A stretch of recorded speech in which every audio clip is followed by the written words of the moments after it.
bacteria. And bacteria are living organisms that can be killed by ionizing radiation. You can literally kill the bacteria that's on the food by blasting the food with radiation. The same is true of insects and all sorts of other little critters that might threaten the shelf life of food. But radiation can be a great way to sterilize foods and allow them to be stored for years without refrigeration. And this is something that's already in widespread use across the real world. If you see this symbol on a food product, it means that it was treated using radiation. Now, that seems like it might be scary, right? But if you're freaking out about it, remember, we're not talking about radioactive food, we're talking about irradiated food, which is not radioactive. You're not going to be sprouting a third limb from spending too much time in the produce aisle at your local grocery store, because even though you might be surrounded by fruit that was irradiated, you yourself are not being exposed to the radiation, even if the food was. What you do have to be concerned about, though, is direct contact with radioactive material. Say a plant was carried through a radioactive area and got radioactive material stuck to its leaves. Well, then you could be exposed to that radioactive material as a result of eating or coming into contact with the plant, or more specifically, the debris that the plant tracked with it. If you think the idea of radioactive material accidentally getting onto the food sounds implausible, well, think again. The game that got me started on this whole episode, Fallout, gets its name from the concept of nuclear fallout. The basic idea is that after a nuclear blast, residual radioactive material gets propelled into the upper atmosphere and then falls out of the sky after the initial explosion, covering the landscape with radioactive dust and ash. And these tiny particles of radioactive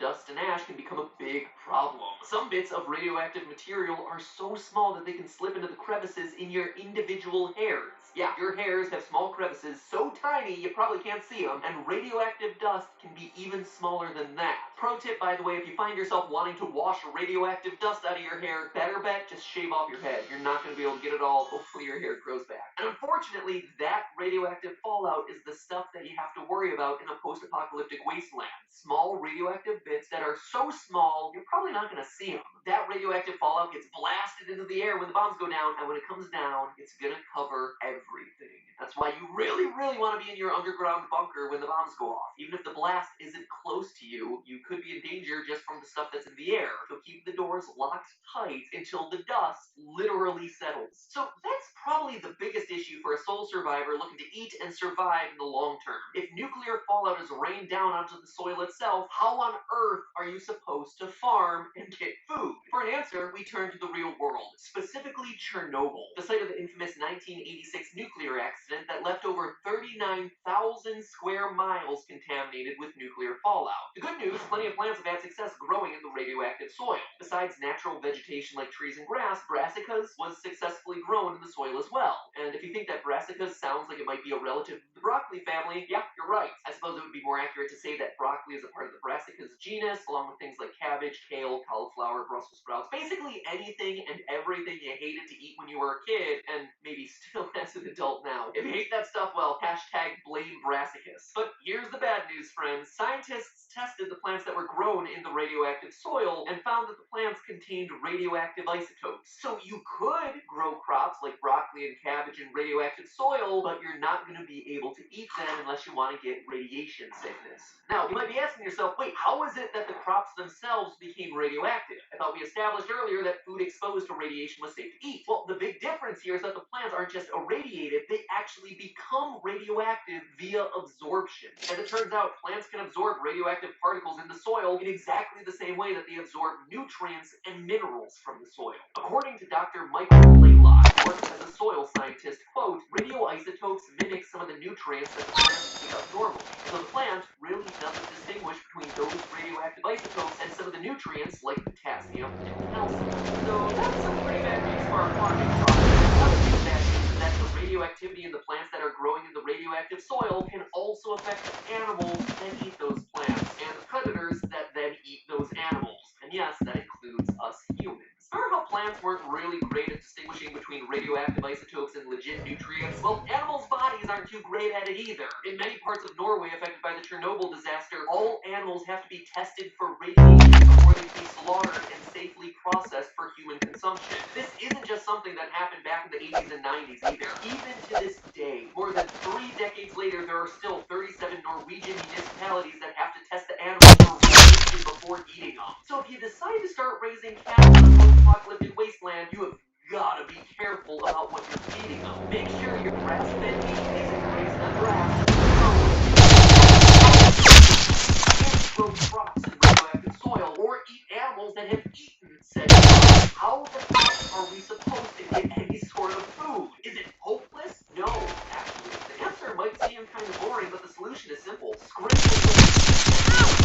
See, when the radioactive fallout settles, it's gonna fall on the topsoil. Topsoil, as you can imagine from the meaning of the words top and soil, is the upper outermost layer of soil, which is usually 5 to 10 inches very carefully so as to not allow the contaminants to seep any deeper, and you've got yourself suddenly non-contaminated soil underneath. This boring solution of just scraping off the layer of topsoil to get rid of the contamination is exactly what was done in Japan following the Fukushima power plant disaster of 2011. It was certainly no small task, with the amount of topsoil being removed weighing in at millions of tons.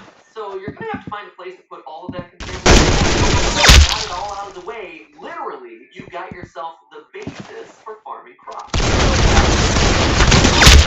Is it safe to eat in a post-apocalypse? 1. Food that was produced before the fallout. Even if it was exposed to radiation, it's safe to eat just based on the potentially radioactive fallout dust that might be on it. And no, radioactive food does not cause it to become unradioactive, despite what the cooking system in the Fallout games would have you believe. 2. Food that was grown after the bombs dropped is only safe if you know for sure that it grew in non-contaminated soil. Plants grown in radioactive soil are going to contain those radioactive isotopes that you do not want. And finally, number 3, you should probably give up on hunting wild animals, because you can be very, very, very sure that those animals didn't eat any plants that grew in contaminated soil, which is basically impossible if the bombs are dropping everywhere. Besides, if the video game Fallout has taught me anything, you're probably going to want to save that ammunition for other things. To emerge from the depths and energy of your vault, the world you know will change. Take your friendly coming over to borrow a cup of sugar. He may now be coming over for murder. That's right. After the biggest topsoil-free farm underway, you'll likely have plenty of dinner guests to satisfy. There's no shortage of ways to die in a lawless radioactive wasteland, but survival begins with a balanced radioactive-free diet. But hey, that's just a theory. Food. This New Year's Eve will be different, as we'll be celebrating in COVID-safe ways. So book in advance, celebrate locally or at home, as there will be area restrictions in place around the city.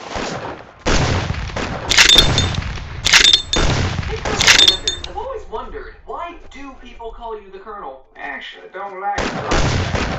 Because my body's the size of a corn kernel. See? People think it's my type, but it's actually my body. Hey, let's see that one. Okay. How did I never notice this before? It tipped over again. A little help here. Boom! There goes their brains!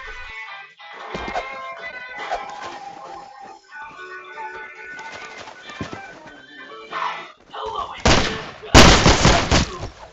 The only show online with 11 secret herbs and spices. Do you want to talk about my mascot? That's not you. No joke. Legitimate things that real actually believe. And I don't care who you are. Food magic is just finger-licking good period fodder. You see, a few years ago, Steph and I had the good fortune to go on vacation to American fast food franchise just to see how it's different through another critical lens. Even like Egypt, practically fine dining. To make gyro in Greece, do not recommend. And enjoy.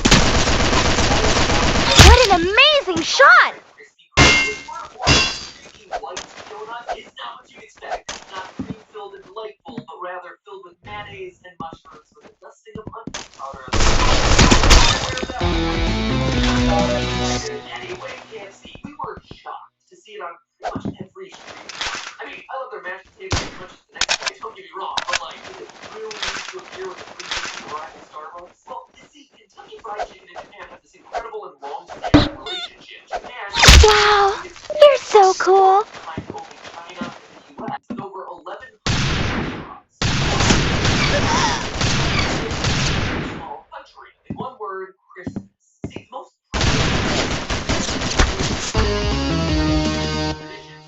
understands them, have been slower to catch on in Japan than a lot of other countries. But in 1970, Takeshi Kawahara, manager of the first KFC in Japan, sought to change all that. He started promoting fried What an amazing shot! to the traditional American turkey Christmas dinner, which apparently they think is a thing. I don't know about you, but I've never had like soggy pierogies that have been if we're lucky, like half honey baked ham. $1 off that they put in like the paper. Anyway, it started to catch on. So in 1974, KFC came out with a long-running Japanese ad campaign to encourage people to, quote, eat Kentucky for Christmas. Kentucky Christmas! Kentucky Christmas! Kentucky Christmas! Kentucky Christmas! You're not invited to my birthday party! Today, roughly 5% of KFC Japan's annual sales occur on or immediately around Christmas Eve, and in the wake of the wildly successful Christmas campaign, life-sized statues of Colonel Sanders became fixtures in front of KFCs across the country, all indicating dressed up in Santa suits for the holidays. They also have to get dressed up for they're not wearing fun outfits or literally pizza on a crust of fried chicken that we tried when we were over there. Again, would not recommend. These statues are also on Japan's national anthem. Look into the mysterious curse of Colonel Sanders. The Colonel lives on among the people of Japan, according to numerous English language sources. Baseball organization consists of 12 teams, 6 in the Central League and 6 in the You're not invited to my birthday party! winner is the Pacific League winner in a best-of-7 game series that determines the overall NPB champion, basically their equivalent of the World Series. From 1960 to 1984, the Japan Series once. So when 1985 rolled around, the Tigers started to win their long-deprived fans were understandably excited. On October 16, 1985, finally managed to win their first Central League title in 21 years, and the fans go berserk. And when the Tigers then proceed to win the Japan Series for the first time ever, Boom! There goes their brains!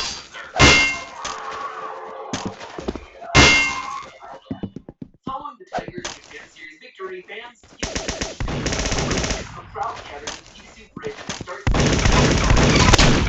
Tigers starting lineup. By the way, during that Japan trip, stepped into a baseball game and it was straight up the best sporting event I've been to in my life. Everyone cheers the entire time. Japanese fans are incredible and they are nuts about their cheer songs.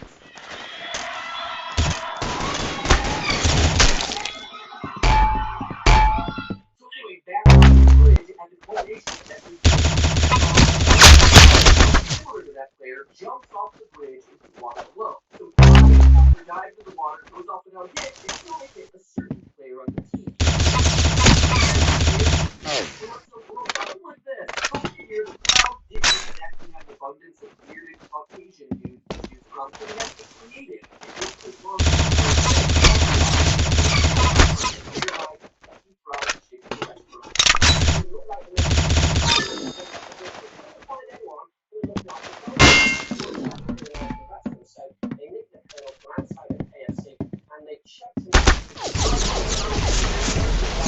Off the bridge as part of the fans' revelry, and that's when an interesting immediately returned to their street. In fact, they put in the Central League 10 of the next 16 seasons. Today, 35 years later, the Tigers still haven't won a second title, but it's not looking like they'll pull it off this season. If you're familiar with baseball, you know that notorious losing streaks in international tournaments go together like peanuts and cracker jacks. Nearly a century without a World Series title had the curse of Bambino. The Chicago Cubs, who also have a ridiculously long title drought, had the curse of the Billy Goats. And after the Hanshin Tigers fell shy of the Japan Series title, the legend of the Colonel Sanders statue grew into a full-blown baseball curse in its own right. Over the years, superstitions recovered the statue from the bottom of the canal, and finally in 2009, the statue was successfully recovered. That's a great news. The Tigers are still aren't found. The prevailing theory is that the Tigers will win another until Colonel Sanders is made whole yet again. So that is the story, friends, but what I really want to hear other fast food mascot, Colonel Sanders was a real-life hero. You're not invited to my birthday party. Not like Ronald McDonald would somehow be able to put a curse upon you from beyond the grave because he never lived. But Colonel Sanders would actually hold a grudge or retaliate over something like this. Is it possible that Colonel Sanders is punishing this disrespectful baseball team from beyond the grave, or are there other factors at play? To get started, let's look at the man behind the linen suit, shall we? Harlan Sanders was born in 1890 in Henryville, Indiana. He learned to cook at an early age because his dad passed away and his mom needed help. His mother eventually remarried, but Harlan wasn't a fan of his new stepdad, so he ran away at the age of 13 and entered the workforce. The least glamorous jobs that Harlan had for 3 decades is railroad worker, country employer, steamboat ferry operator, tire salesman, and service station manager. He had a habit of getting into fistfights, which forced him to find new employment for the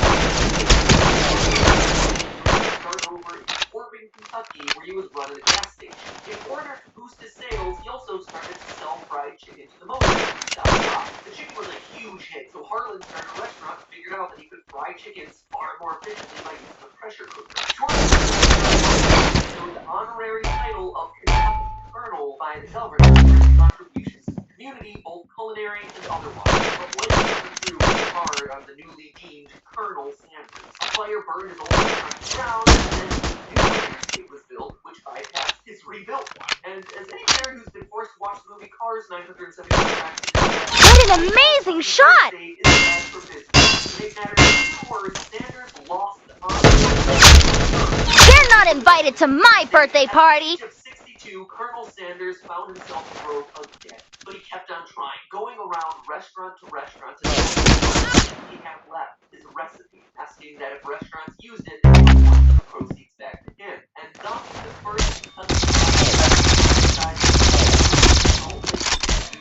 the rest is history. At an age when many people Sanders at long last finally found his success. Was Colonel Sanders the type of guy to cast a curse from beyond the grave? Heck yes! This was a man who got their head! Hooray! Scores on the spot.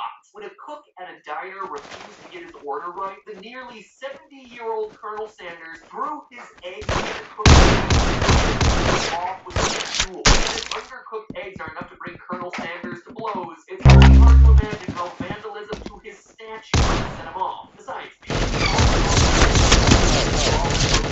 back. Success didn't come easily or quickly to Colonel Sanders. We shouldn't overlook the fact that he was a self-made man who carefully crafted his trademark white linen suit and straight tie outfit while he was alive. Not sure he would have been entirely pleased to see his statues getting dressed up as maids and pantsless Santas and everything in between. You got their head! Hooray! Especially painful given the fact that he himself nearly died after falling off a bridge as a young man. So yeah, I'd say the curse of the Colonel's story is certainly plausible, but now let's look at the facts. Is there any other way to explain the Hanshin Tigers' remarkable so supernatural? There's the fact that the Tigers have only gone 35 years without the title. Certainly, it's a long time, and yes, the streak is still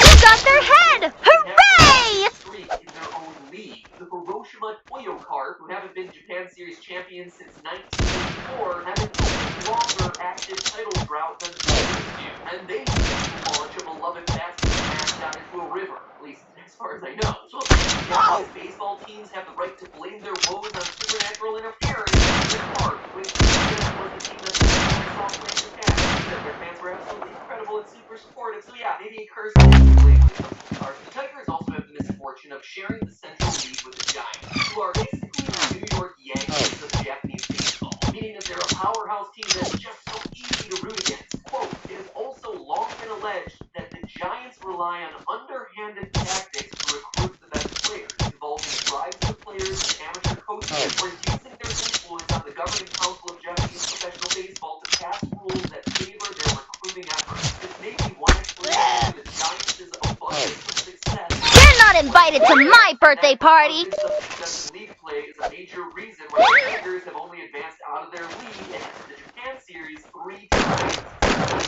1985. So maybe we don't need to a supernatural in order to explain the Tigers' losing streak after all. But as thorough as possible, I looked into some Japanese language sources to see if I could find any more nuggets of info, and what I found wasn't a nugget. It was a whole 13-piece finger-length good bucket of information. The first Japanese language source I looked at basically told me what I was familiar with. Hanshin Tiger fans celebrate the victory now, and their team promptly goes down the tube. But the difference in the Japanese story was the date that this happened. On this topic had either suggested or outright it was thrown into the canal on November 2nd, the day that the Tigers won the series. You're not invited to my birthday party! And this led to more and more sources that reference that October date. Why is that important? Because it would mean that the statue wasn't thrown off Iidasu Bridge during the series celebration. It was thrown off the bridge prior to it. You're not invited to my birthday party! Which means that the Hanshin Tigers won their one and only Japan Series championship immediately after the Colonel Sanders statue was hurled from the bridge. Here's an interesting report from the Hanshin Tigers English news. Bloodshed, complete, utter blood. Oh, I mean, good job. I think most of the English stories that are out there, either in video or written form, are taken from each other. I mean, they're all taken from English versions that were previously written. And as I look back in Japanese kind of accounts of the story, I noticed that the English version has a fatal flaw in it. So a single detail in the story got lost in translation, and the Curse of the Colonel spun out into a fully blown urban legend as a result. Theorists, this totally wrecks the Curse of the Colonel as we know it. If the Colonel indeed cursed the Tigers from beyond the grave, it didn't work because Rip and tear! the Tigers went ahead and won a title anyway just a couple of weeks after he was tossed into the river. But this also gets my theory wheels a-turning, friends, because think of it this way. For 35 years, the Hanshin Tigers never won the Japan Series. Then, in 1985, their fans threw a Colonel Sanders statue off a bridge, and the Tigers promptly win the series for the first time in history. The fans then stopped throwing Colonel Sanders statues off of bridges, and the Hanshin Tigers returned to their losing ways for another 35 plus years. Here's what gleefully hurling that Colonel Sanders statue off the bridge actually boosted the Tigers' performance for a short period of time. What if Colonel Sanders, a symbol of persevering after decades of struggle, has a soft spot for underdogs like the Hanshin Tigers? What if the so-called Curse of the Colonel was actually the lucky of the all along? Anyway, come on, I'll give you that, but I'm just following the facts here, people. So here's my pitch to the Hanshin Tiger fans out there. If you're the type of fan who subscribes to nutty baseball curses and superstitions, you have nothing to lose by testing this one out. As we speak, the 2020 Hanshin Tigers are wasting away in the middle of the Central Division standings. Now, I'm not supporting fans of the team. I'm not supporting littering either. Maybe that's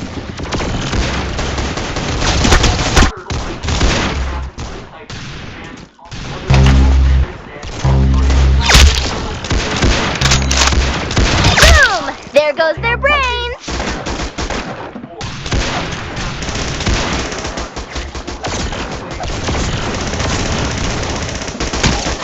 You're not invited to my birthday party!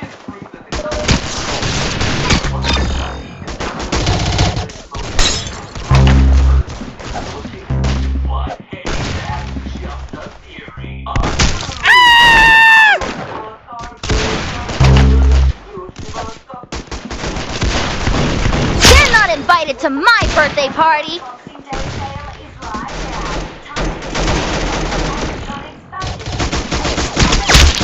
You got their head! Hooray!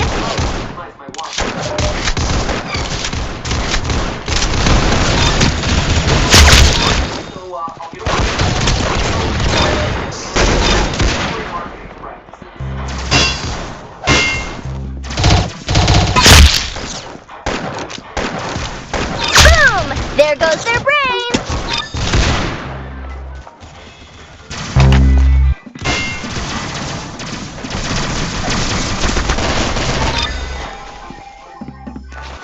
You're not invited to my birthday party!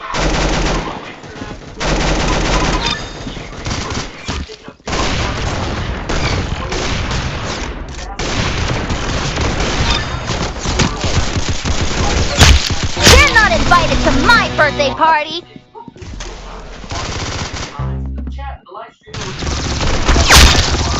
They're not invited to my birthday party! Boom! There goes their brain! You got their head! Hooray!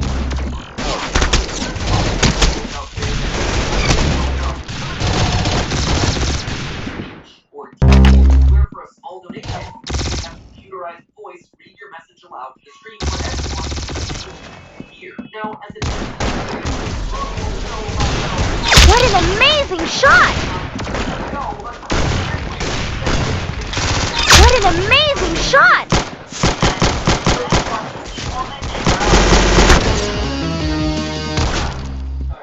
and sometimes, just sometimes, they're just downright. Kitty, oh, you are an absolute ray of sunshine. I love this stream. Have the coffee on me. Thank you so much, Mitty. But regardless of the motivation, at the end of the day, TTS donations are intended and typically used as a way for fans to give back to their favorite creators. A tool to help ensure that their comment doesn't just get lost in the chat scroll. And that, my friends, is where today's food theory story begins. You see, this past summer, Burger King, in conjunction with the ad agency David Madrid, realized TTS donations could be used to advertise BK's menu. And so they created a campaign called the King of Stream. In it, they went around to dozens of different Rip and tear! donations around $5 to have their comments read via text.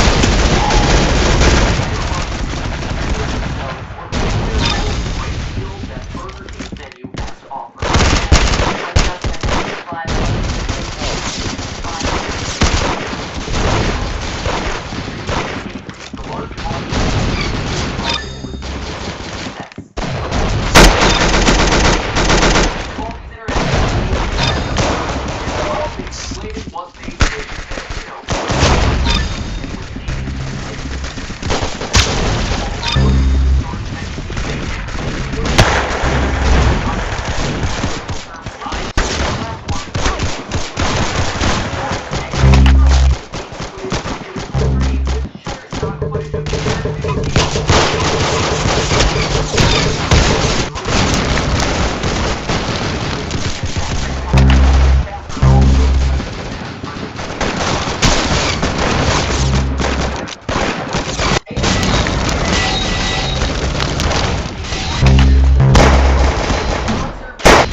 Bloodshed, complete utter blood. Oh, Good job. Donations and provides the text-to-speech feature to begin with. See, Twitch is just a platform. Doesn't provide its users with those kinds of fancy bells and whistles. In order to accept donations, I'm having a cup Twitch of streamers coffee. utilize Anybody? software such as Anybody want Streamlabs. coffee? Because I'm having a cup of coffee. I'm having a cup of coffee. And Does here, anybody? the campaign Anybody violated want Streamlabs coffee? terms Because of I'm service having in a a whole cup of bunch of ways coffee. too. Anybody? Knows Anybody using want the site coffee? for commercial or promotional purposes is listed under prohibited conduct, as is displaying an unauthorized commercial advertisement, as is attempting to post messages or advertisements with a commercial purpose. Furthermore, the terms of service specify commercial activities and or sales without prior written consent from Streamlabs as prohibited content. I mean, it really doesn't get a whole lot more clear-cut than that. From both Twitch's perspective and from Streamlabs' perspective, the Burger King posts were in clear breach of TOS. Always has been. Let's play a little game, shall we? Service doesn't mean that BK broke the law. Sure, from an ethics and PR standpoint, not a good look. But on the other hand, so what? Not to go all nihilist pat on you, but what's Twitch or Streamlabs gonna do to punish them? Delete the accounts? From the looks of things, Burger King may have already removed the King of Stream US account themselves. They got the footage they needed, they got the word out about BK's apps and menu deals. At this point, they've already extracted everything they can out of the Twitch community. Time to cash out. Basically, they pulled a ninja. So Team Streamer can take comfort in the moral victory. Is whether this ad campaign was illegal for anyone that touched it. That's not an easy one to answer because the King of Stream basically introduced the world to an entirely new type of advertising. Like, what do you call this type of ad? To date, companies have tried anything like the King of Stream campaign on Twitch, most notably Cash App. They managed to do it without taking Twitch streamers off much because A, Cash App actually creates Twitch content, and B, it is just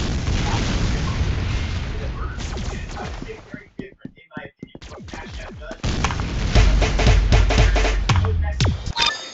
There's no automatic reading out of what Cash App does. By the way, I've never seen Cash App ever just gift one sub. You would typically gift, I would say 10, 20, 25 subs at the bare minimum, which is much more than a measly $5 donation. Anyway, since the practice is so new, it'd be helpful to have a definition on hand. Do corporate text-to-speech donations qualify as sponsorships? Are they advertisements? Or are they something else entirely? How is this thing that BK created viewed in the eyes of the law? Now, the term sponsorship implies relationship between the two parties in question. So I'm going to go ahead and say that an unexpected text-to-speech donation from a corporate donor does not Rip and tear! contrary to what many of the streamers might feel out there. See, an important difference between an advertisement and a sponsorship is that an ad doesn't imply any sort of endorsement. Have I done enough to wave a jersey? Go sweet up that too. I have a lot of ads here in my videos, but I have far less when it comes to which advertisers choose to run those ads. And in my experience, the audience tends to get this. You, lovely viewers at home, understand that just puppies have to say on my channel before a video, that doesn't mean I support or even have any sort of opinion about the Church of Yelling at Puppies. However, if I were to announce that an episode had been sponsored by the Church of Yelling at Puppies, I believe I'd get a lot of rough feedback from the channel because I actively chose that sponsorship as opposed to the pre-roll ad where it was just kind of thrust upon me. Now, watching the reactions that BK donations had, it's clear that the streamers were unaware of what was going on. I just got a donation that was using the text like an advert. I am so confused. And because this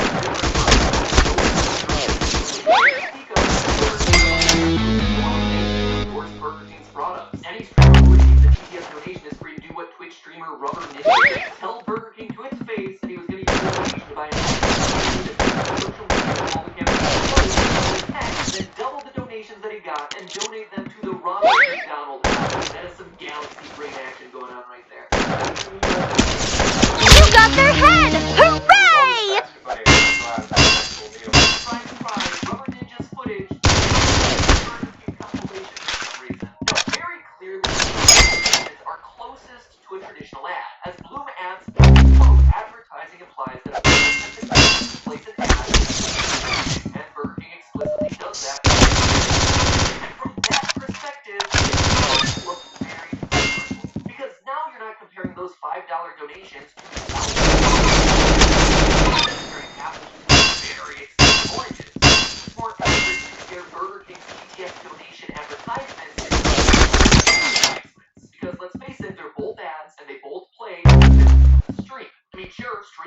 select when their mid-roll ads play, as opposed to getting blindsided by an ad whenever the sponsor decides to given that Twitch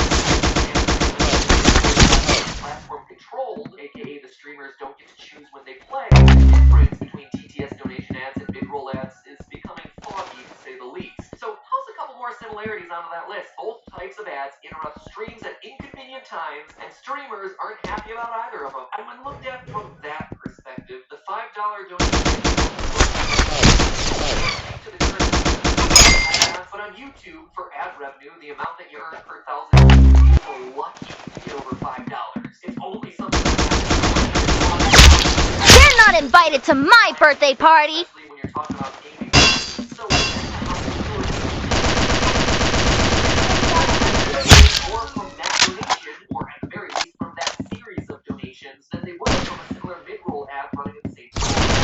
You got their head! Hooray! Someone wanted it to be placed there, but is it all that different from the new policies that Twitch so,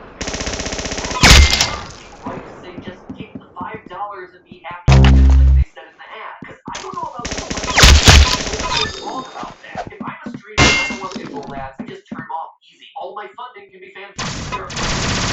Except advertising dollars. But with text-to-speech donations, I could turn those off too to prevent Burger King from misusing them, but the tool was intended to be used for community engagement.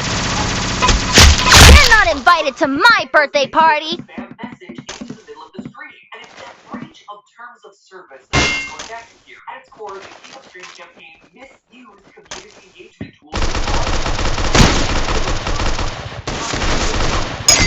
that came with a price tag. It is literally hijacking the stream using tools meant for other purposes, which is pretty similar to the definition of what signal intrusion. You see, it doesn't happen too often, but starting back in the 1970s and occurring even as recently as 2017, you have occasional incidents where satellite signals get hijacked by people looking at HBO's satellite feed was interrupted.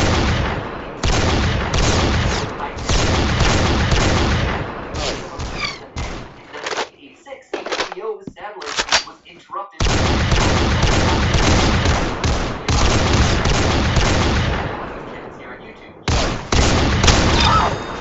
I'm frustrated by the declining satellite TV business at the hands of HBO. But perhaps the most iconic signal intrusion example was the Max Headroom incident, when a man wearing a rubber mask and popular 80s character Max Headroom took over the signals of 2 television stations in Chicago to ramble incoherently, get himself spanked, and recite Coca-Cola's catchphrase.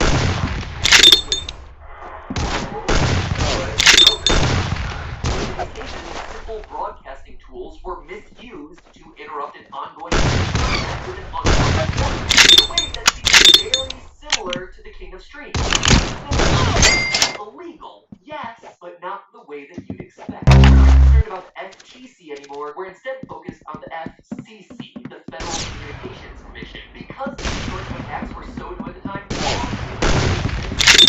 after midnight, after his hijacking of HBO, was charged with the crime transmitting without a radio license, because it was really the only thing. And even that, You're not invited to my birthday party!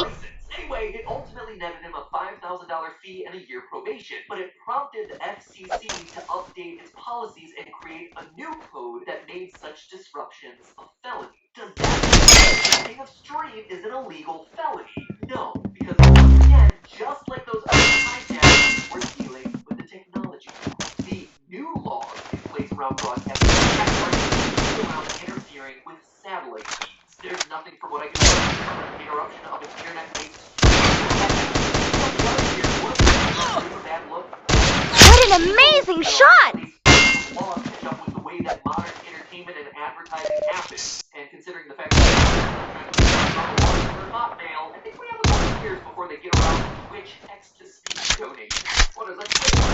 So it would seem then that the cavalry is not coming to save Team Streamer. Even if Twitch and or Streamlabs manage to slap Burger King on the wrist for terms of service violations, there won't be any real repercussions for corporations who spam, advertise via text-to-speech donations. At least not until the law can catch up with the times. So what is a streamer to do? How do you fight back without the law or technology to help? Well, here's a theory. Streamers do have one very powerful tool available to them: shame. Shame is how Team Stream wins the war. Think about it. The Rip and tear! to keep spam from individuals and self-promotion to a dull roar up to this point. How? By self-enforcing the rule. You don't use someone else's stream to promote your own. It is literally the don't call official Twitch etiquette, and Twitch users are typically quick to call out those who violate the etiquette. So get this, you can treat massive corporations promoting burgers the exact way you treat a 12-year-old promoting his lit Fortnite streams. You don't age, you report it, or you just shame them on social media. Stop. Just because a person or company donates money to your channel does not mean that you're under any obligation to thank them, engage with them, or even be polite. I know that last one is going to be tough for all you people. Rip and tear! Look, if a company honestly believes that they're better off without a signed sponsorship agreement, then streamers have every right to show them why they're wrong. If a streamer believes that a each donation breaks with etiquette, they should say so and make noise about it. I made this video in the first place because the legal battle may not be winnable for some time, but the PR battle is. That's just a theory. A food theory. Bon appetit.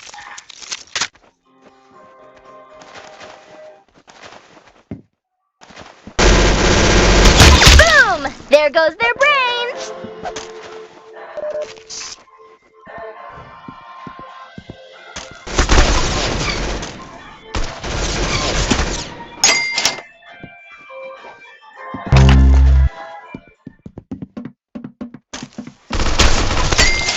Save up to 85%. Feather Blade 5000 $1.95. Save 60%. While Clipper now $14.95. Save 65% on this Panasonic shaver. Sale on now. Kool-Aid fan, got a question for you. Are you the jar or are you the liquid inside? Oh, I got a question for you. Are you the ugly face or the know-it-all inside the ugly face? Yeah, pretty rude, ain't it? Are you drinking yourself? Oh, yeah. Boom! There goes their brains!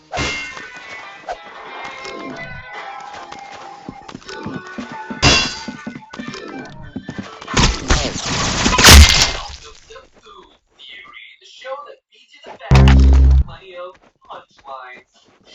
Here at Food Theory, They're not invited to my birthday party! but today we're inspired to do something a little bit different, something a little cooler. Hey, if you know what I mean. Yep, today we're theorizing about everyone's favorite beverage mascot from grade school, Kool-Aid Man. And Randall and Street, if they look Kool-Aid Man, they'll probably tell you, oh yeah.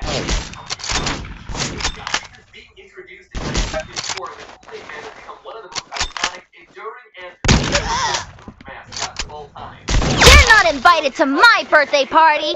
Sugar intake in a single glass. I love efficiency like that. That's pretty much how everyone's been thinking of the Kool-Aid Man for decades and decades and decades. But earlier in the year, online debate was ignited, and it's been raging ever since. People across every conceivable platform are trying to figure out whether the Kool-Aid Man is the glass jar or whether it's inside that glass jar. Like, where exactly is the Kool-Aid Man sold? Is it a liquid or is it a pitcher that contains the essence of the Kool-Aid Man being? So, I have two things to say about this. First, Kool-Aid Man is absolutely Boom! There goes their brains! we straight up watch him fill himself with regular old shower water in a commercial. Close up shop, check it in. The Kool-Aid Man protected glass pitcher that fills himself with water. You got their head! Hooray! No, that's not it. You see, there's a second point I'd like to make in all this. This jar business belongs to me. You got their head! Hooray! About this guy, stop. Listen up and listen good, folks. The dude, the Kool-Aid Man is low-key becoming the most unstoppable force in the universe. They're not invited to my birthday party! Villain. Next generation of villains.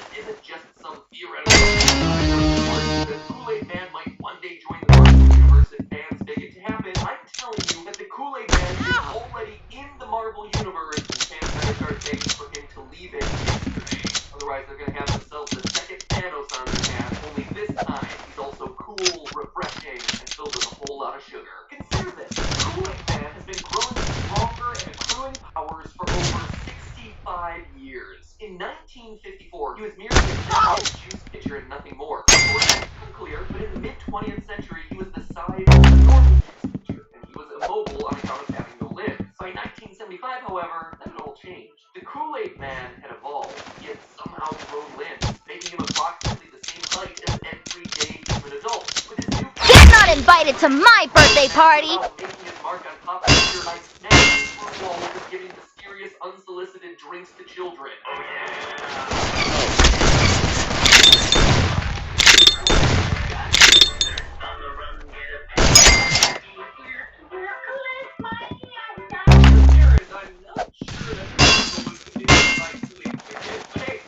Unfortunately, contemporary commercials are Something's happening in my mouth. or not. Fast forward to this decade, we can see the Kool-Aid Man's evolution has stopped.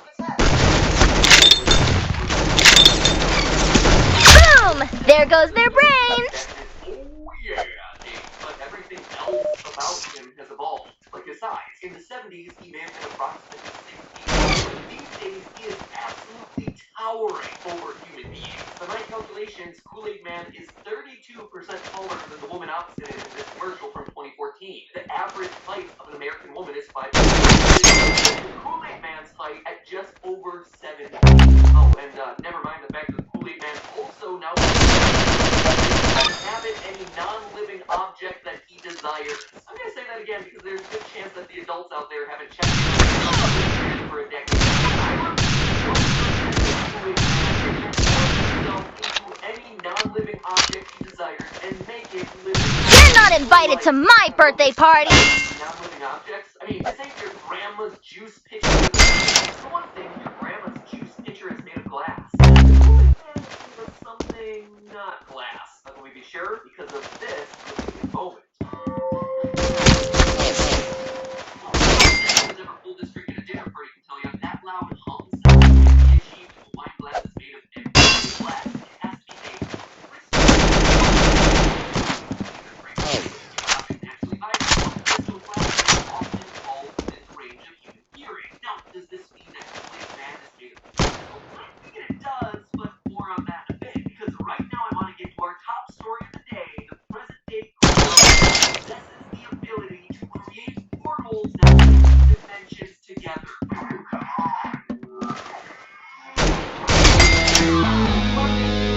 Right, the power's non-stop for 66 years and shows no signs of slowing down. In fact, it's just the opposite.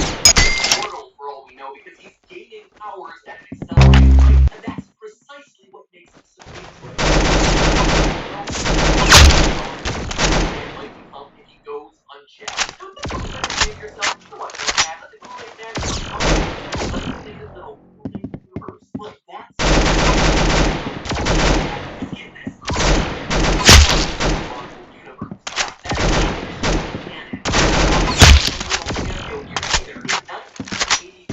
You're not invited to my birthday party!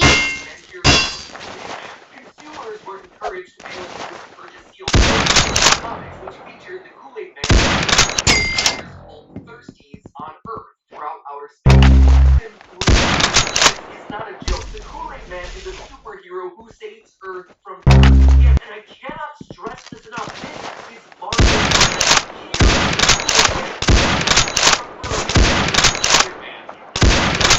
I repeat, the Kool-Aid Man's comic books bring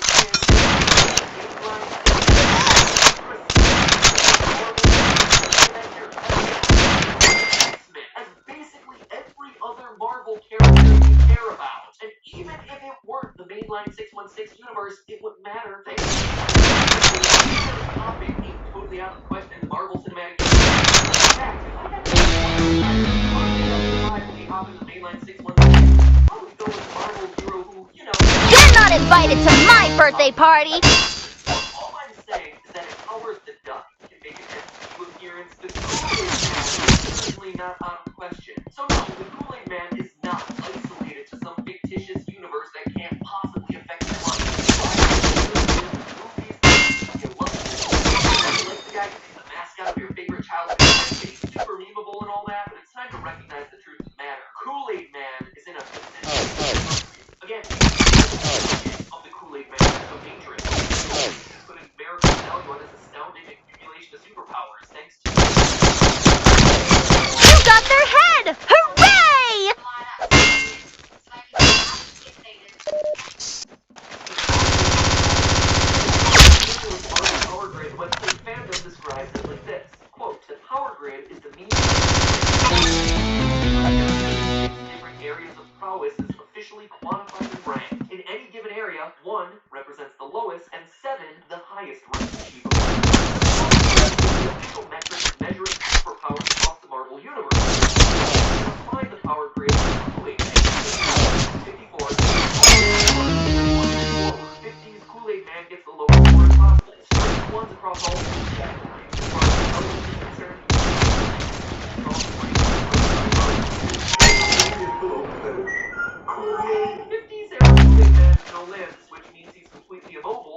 durability, strength to speak of,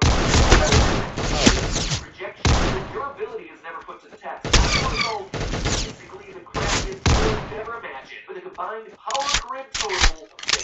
By the time Kool-Aid Man has grown himself some limbs. While 70s era Kool-Aid Man is technically mobile,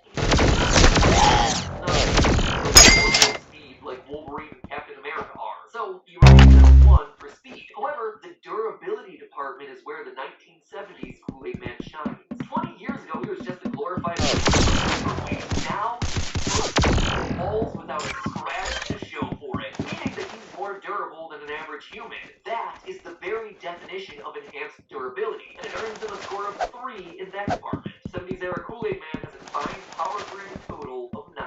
But it's when we depart from the 1970s that Kool-Aid Man's power grid numbers really start to move. Intelligence-wise, he moves up to a 2. Not only is he using logic to defeat the Thirsties in his comic, he's also drawing that's not average intelligence, I don't know what is. As for strength, Kool-Aid Man is able to hold his own body weight plus 2 kids. The power grid defines average strength as the ability to stretch your own body weight over your own head. And this slick rope maneuver Kool-Aid Man pulls off is for strength. As for speed, in the 70s he was Boom! There goes their brains! Speed of a normal human athlete. His durability remains the same, so that's still 3 points. And he makes quick work of multiple Thirsties on multiple occasions, which gets him 2 points for fighting fit. But the huge leap is in energy projection. Folks, the Kool-Aid Man is suddenly capable of projecting light energy, portals, snow, and go. That's right, the Kool-Aid Man can create his own snow. He can project multiple planes of energy, level 6 in this category. Boom! There goes their brains! In terms of cumulative points, that puts Kool-Aid Man right on the edge of 616 Spider-Man, Wolverine, and even never mind the fact that he's capable of some of the same things the Power Grid doesn't even have explicit categories for, like the ability to hop between universes, or the ability to inhabit pretty much any non-living object you can imagine. At this rate, where will he be? You got their head! Hooray! Nothing will be able to stop the Kool-Aid Man. And as a matter of fact, remember earlier when I mentioned that the Kool-Aid Man might be made of crystal? That's because he exhibits powers similar to those of the Queen of Crystal Heart herself. Her voice is Organic Diamond. Emma is from the X-Men canon, which is a Marvel property, which means that the Kool-Aid Man may just be made of the same type of crystal as Emma. Emma Frost becomes translucent, which means ability.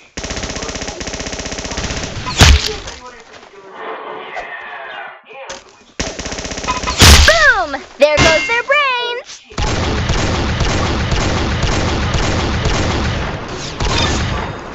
Without so much as a spacesuit on. In order to survive a spacewalk like that, and he did survive it just fine, he would have no need for You got their head! Hooray! possibly withstand. The implication, of course, is that the power to be incredibly powerful and cross. Because some of Emma Frost's other impressive abilities, such as telepathy, they come to the fair. He already has himself a wide variety of other powerful characters. The Kool-Aid Man has a way to utilize portals. He can shape-shift non-living objects like some kind of off-brand Mystique. And not least of all, he's got Juggernaut's ability to run and deliver unforgettable catchphrases. I'm the Juggernaut! I mean, we already have Iron Man, Spider-Man, Ant-Man. Why not Kool-Aid Man? I can see it now. With great powder comes great response. But that doesn't even matter because there's already plenty of evidence out there that the Kool-Aid Man has himself a dark side. Obviously, he's endangered children countless times over the years by bursting through load-bearing walls. He also seems to have a weird, uncontrollable Mr. Hyde thing going on when he comes into contact with the element neon. It's important for us to keep an eye on. Neon.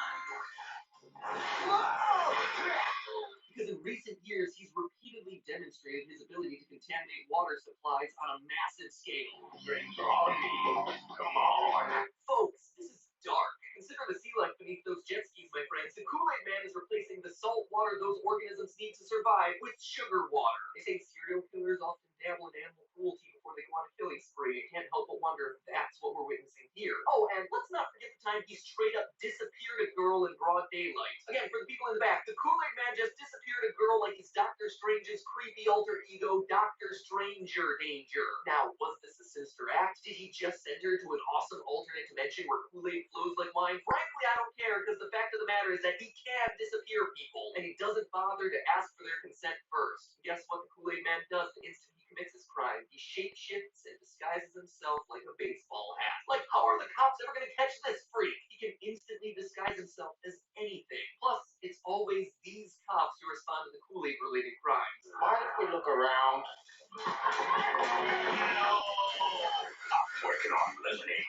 So yeah, if and when the Kool-Aid Man breaks bad, I don't think he's getting caught anytime soon. And that should all give us pause. So will we see Kool-Aid Man in a Marvel movie anytime soon? Only time will tell. But one thing is for sure, unless someone interferes, the Kool-Aid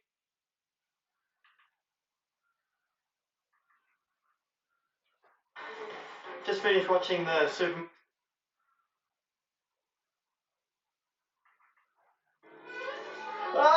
No, I don't like that. Today, I'm going to be playing the Super Mario Bros. And every time I lose, I watch